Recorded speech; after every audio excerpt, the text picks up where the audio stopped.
Hey guys, Razorblade Mango here. Before I start the review of It Takes Two, I want to give a special shout out to a very talented artist and new friend of mine, Manex. I will be linking her work and information in the description box below because she has done an amazing job creating the brand new Razorblade Mango channel art.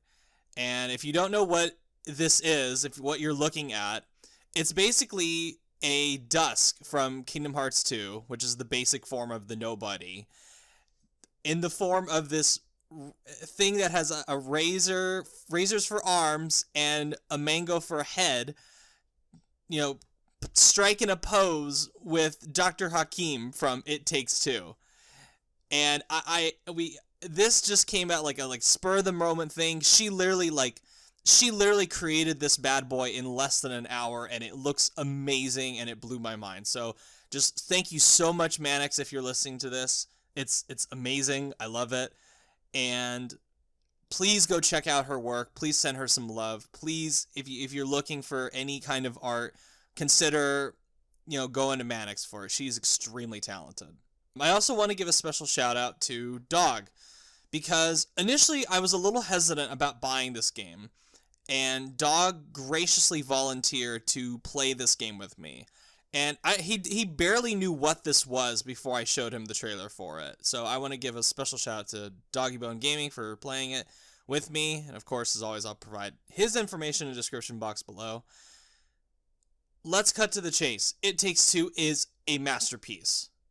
This is the greatest co-op game ever made. This is one of my favorite games of all time. I love this game so much to the point where I'm fearful that this video will not be able to fully get across how much I love this game. If you watched my stream of last year's Game Awards, you know that I've been looking forward to this game. I think Joseph Fares is one of the more distinct video game personalities out there. Hazelight Studios is a really talented team, and the concept of a co-op game centered around a couple being forced to save their marriage was something I loved instantly. I knew this game would be really good, but I did not know that it would blow my expectations away. This game just took my expectations and shotgunned them to dust. Hazelight, in my eyes, has skyrocketed to become one of my favorite developers of all time. Brothers: A Tale of Two Sons was fantastic. A Way Out I really enjoyed. It Takes Two is just phenomenal. These are three of my favorite gaming experiences from the last 10 years. They are one of the extremely rare studios where I feel like I can take them on their word. And they're in bed with EA, for Christ's sake. That's enormous coming from me. And look, say what you will about Joseph Fares' public persona. You may find him annoying. You may find him arrogant. You may find him absolutely ridiculous. But unlike so many gaming personalities and executives who hype themselves up and come out on stage with this false sense of enthusiasm, Fares is undeniably talented and passionate and backs up every single little thing he says with results. The results speak for themselves when it comes to his work. He has a confidence and design philosophy that just radiates with passion and love. He is a phenomenal leader of a phenomenal team. And this is one of those games that convinced me during the first hour that I made the right call buying it. During the end of the first boss battle, I mentioned to Dog out loud, this is the best $40 I've spent in a long time. Now knowing what I know about this game, I would have easily given it $60. Shit, I would have easily given it $70 for everything that's here. Hell, I would have gone so far as to give it $100 had I known how much I would have enjoyed it. And I don't think my words can do justice to how much fun Dog and I had playing this. We were laughing, we were having a great time playing this. There is a fun factor to this game that far outpaces any of the other high levels of enjoyment I got out of it. It is pure fun from beginning to end. You know that Reggie Fils-Aimé saying, if it's not fun, why bother? This game just plays into that design philosophy so hard that if you had told me that this came from Nintendo, I'd believe you. I would believe you. You can feel the love, care, passion, attention to detail, and joy Hazelight poured into this game. And I guess before I go any further, I should actually sum up what this game is about. It revolves around a couple on the verge of divorce who are transformed into dolls after their daughter makes a wish to this magic book for her parents to become friends again. In comes my man, Dr. Hakim, aka the Book of Love, who tells them that if they want to become humans again, they have to fix their relationship. And that takes the couple on a weird, wacky, hilarious, heartwarming, and sometimes really darkly humorous adventure. And when Ferris said this game has maybe the most gameplay variety from any game ever, he wasn't kidding. That is not an exaggeration. It is mind-boggling how much variety there is in It Takes Two. One moment you're doing side-scrolling anti-gravity puzzles, the next you're navigating an obstacle course while hovering on a fidget spinner, then you're doing a minecart section in a large dinosaur-themed level, then you're working together to fight off a giant octopus using a steamboat, then you're dropped into a level that's directly inspired by Diablo, complete with a changing camera perspective and the usage of magical powers. Did I forget to mention that all of what I just mentioned takes place in a single chapter? One chapter has all this in there, and even then, I'm intentionally leaving out numerous levels and surprises from that chapter. This game must have been an absolute nightmare to design, fine-tune, and QA test, but in the end, it was all worth it. Aside from the very infrequent bug or two, this game and its many gameplay mechanics are highly polished and feel great to use. You could make entire games out of some of the mechanics used, but in the world of It Takes Two, they're used maybe 5 minutes before they move on to something else. Just when Dog and I thought this game couldn't go any further with its ideas and might run out of steam way before the end, it kept surprising us each and every time without fail. We were blown away by all the bizarre concepts, situations, and ideas Hazelight crammed into this one little game. It just kept going and going and going and going and going. When the game introduces one mechanic, it pushes the boat out on the challenges it's able to craft out of it. It's just one great idea after one great idea after one great idea. I can't speak for Dog on this part, but never once did I encounter a new mechanic or puzzle or environment or situation and think, this isn't very good. I never thought that once, the whole time. And it just blew my mind that every single little thing I encountered was at bare minimum good. And I'm talking barest of the most minimum is good in this game. And it helps a lot with the pacing, like a lot. Dog and I finished the game in about 13 hours, and that's even with missing a lot of minigames and not getting 100% in trophies. There's a ton of content here. Because the game is willing to frequently change up what you're doing and where you are, the pacing never drags. It just propels you from one amazing, exciting set piece after another, one smartly designed puzzle after another, one really fun boss fight after another, and yes, there are boss fights in this game, and they fucking rule! They take full advantage of the co-op experience and deliver really creative, inventive ways to take down these larger-than-life enemies. And, on top of that, there are even explorable mini-environments. I was shocked! Even after everything the game does, there are moments where you're free to explore a semi-open environment that looks absolutely gorgeous and is packed with delightful little details, hidden mini-games, fantastic Easter eggs, and more. I won't spoil my favorite area, but all I'll say is that it was personally significant for me, and I was beside myself with joy to see it.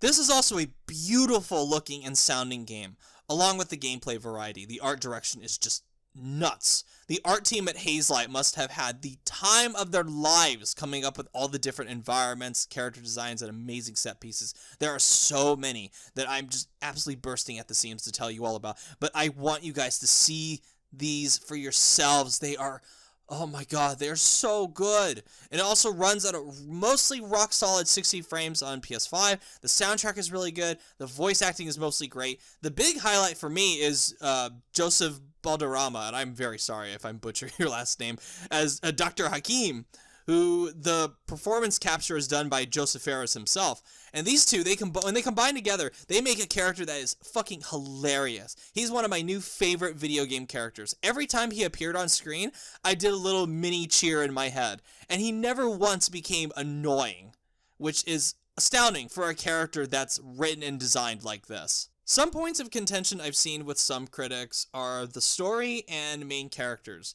They found Cody and May to be completely unlikable and didn't care for the writing. I couldn't disagree more. I thought the writing was really solid for the most part. And I think Cody and May go on a really interesting journey of rediscovering their relationship. In the beginning, Cody and May are deliberately egotistic, mean-spirited, selfish, and do not have any chemistry with one another at all. You look at these two and you think, yes, divorce is the right move for them. You wonder how the hell these two got married in the first place. And that's exactly the point. Cody and May do some fucked up shit to try to change back into their human forms during the first half. And you're supposed to hate them. That's the point. I don't know how some people completely miss that. It's also intentionally supposed to be funny. These fucked up moments, they have a very clear element of dark, twisted humor. They're meant to be so horrifying that they're hilarious, and it miraculously never comes off as ugly. It's just so absurd and weird that it made me laugh my ass off. Even during the second half, where the game focuses on Cody and May rebuilding their marriage and falling in love with one another again, the game is smart enough to know that it hasn't put in the legwork quite yet to convince the player that these two have reconnected. There came a point during maybe, I think it was the 5th level, where I thought to myself, I'm not buying that these two are actually reconnecting. And as if the game had read my mind, all of a sudden there was a scene where Cody and May were talking to each other and saying something along the lines of, oh, well, when we divorce, our daughter will be able to go on 2 vacations. And I immediately perked up and thought, oh, this game is smart. It knows exactly what it's doing. It's a lot more smartly written than I think some people are giving it credit for. However, after all the gushing I just did, the game still has some niggling problems. I mentioned the very infrequent bugs or two, and to specify, there are a few bugs that are progress halting, where we had to restart from a checkpoint, and that solved the problem, but I have to mention it because it's there. The EA servers for this game aren't perfect either, where we had quite a few frequent disconnects, one night in particular, which was annoying. As for all the praise that this game has been getting as far as accessibility options, it has a weird omission, the lack of colorblind options. And I think that's really important because there are some levels in this game, some puzzles that rely on color. And if you're colorblind, you're going to have a really hard time with some of it. And there's no option to change it around for those moments, which is a shame. And I hope they patch that in really soon. And at the time of recording this, and I checked this morning, it's still not there. And when I said that the voice acting was great, I said mostly great. The daughter, and I don't know if this is an adult trying to mimic being a kid or if this is an actual kid sounding like a kid. I think it's an adult voicing a kid, but the voice acting on Rose, the daughter, is extremely wooden and stiff and awkward, and the facial animations look like something out of Detroit Become Human, which looks very strange. Has these very or actually maybe not Detroit Become Human, maybe like pre-Detroit David Cage games where they're just really weird and creepy looking. And it kind of ruins some of the more heartfelt, sweet moments. Not completely, but kind of, when Rose's stone face is just sitting there blankly, just staring and and it does not work. And I wish the game had gone on just a little bit longer at the end. I feel like it's missing that one final challenge where it solidifies that Cody and May have once again become a team. I wish it had something like that, and I think the final scene needed a little bit more to it, but those are like minor compared to just everything else that this game gets right, and I don't think it gets in the way of enjoying this game at all. Besides those things, I fucking adore It Takes Two. This is Hazelight's masterpiece, their magnum opus. I have no idea how they could possibly top this. Joseph Fares is already saying that their next game is going to be better than It Takes Two, and that he's come up with a concept that's absolutely insane.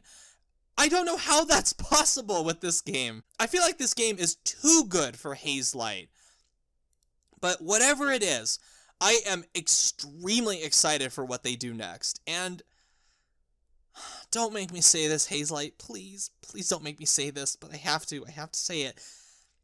I have to give credit to Electronic Arts for allowing Joseph Fares basically creative carte blanche for this concept and giving him the finances to do this and promoting this game really well, and also doing the Friend Pass thing, which they already did a version of that for A Way Out, but it's a lot better here. It's a lot more streamlined, a lot easier to find, a lot easier to download, a lot easier to connect with people who don't own this game.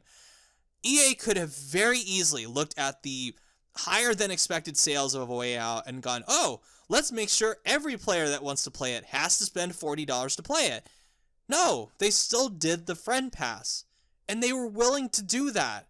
They were, for a company that chases the bottom dollar so hard as EA, this is like, it's downright gracious of them, which is shocking. So I have to just throw my hands up and give credit to EA for their part in bringing It Takes Two to life, because they do have a part in it. Not a creative part, but they do have a part as far as the business side of it. And would I recommend It Takes Two? In conclusion, if you haven't figured it out from the absolute gush fest that I've gone on about this game, yes. Yes, this is one of the hardest yeses I've given on this channel in quite a few years.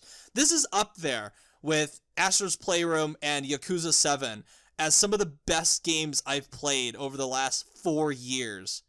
This game is simply, if I had to pick one adjective, I guess I'll go with spectacular. Let's go with that, because I could rattle off a whole bunch of extremely positive adjectives to describe It Takes Two, but I'll be here all damn day. So find someone to play this with. Buy it for them. I don't care. Just play this game. If you especially if you have somebody that you enjoy playing games with, play this game. It is, like I said, it's spectacular. All right. Thank you so much, everyone. If you like what you see, subscribe. Let me know what you think about It Takes Two. And as always, I am Razorblade Mango. Thank you all so much for watching, and I will catch you all later. Bye.